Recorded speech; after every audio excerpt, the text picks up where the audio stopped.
इस संसार में आने वाला प्रत्येक बालक संपूर्णतः संस्कार रहित होता है।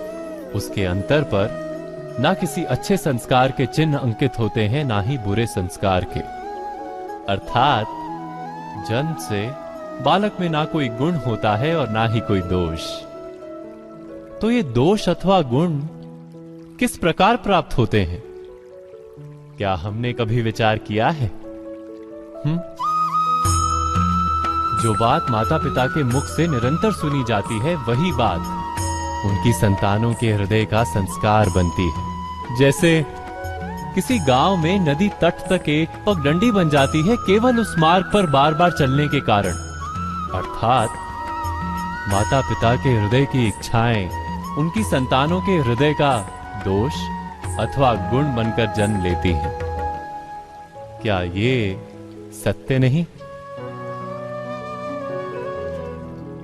पर फिर भी जब उनकी संतानों में कोई दोष दिखाई देता है तो माता पिता आश्चर्य और दुख से भर जाते।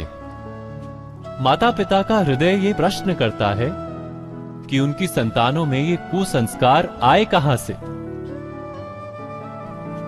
सत्य तो यही है कि माता पिता अपनी संतानों को अनजाने में ही कुसंस्कार के बीज दे देते हैं, जो उनके संतानों की हृदय भूमि पर कुसंस्कार का वृक्ष बनकर उठता है।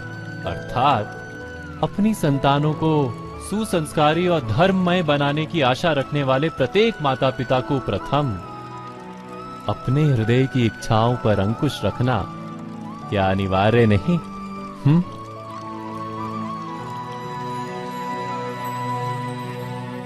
प्रत्येक माता पिता इस पर विचार अवश्य कीजिएगा।